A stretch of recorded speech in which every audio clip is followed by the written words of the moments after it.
Для замены компрессора холодильника нам понадобится горелка, вальцовка, флюс, пена, отвертка, ножницы для капиллярной трубки, пассатижи, еще клеммы типа мама-папа, шланги, манометрический коллектор, сам компрессор с резинками. Возможно, понадобится такая приспособа, чтобы трубку нагревать, насадка на горелку. Ну и в принципе-то и все. Ну и сам прибой. Сейчас покажу. Вот он всякий разный. Забыл сказать, еще нам понадобится компрессор для опрессовки и труборез.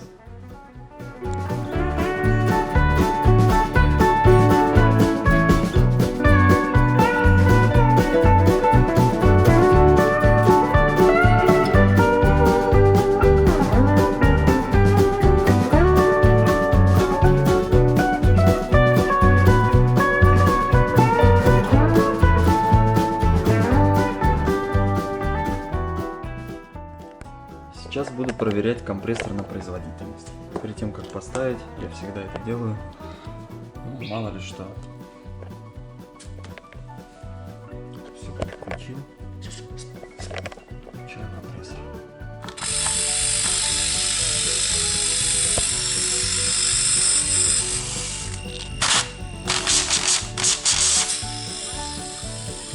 Все отлично давит. Можно двигаться дальше.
принципе, все готово. Сейчас холодильник отвакуумируется полчаса. Заправлю его. И все. Все будет работать как часик. Компрессора уже вот эти GXPR 114 уже себя зарекомендовали. Поэтому все будет хорошо. Спасибо за просмотр.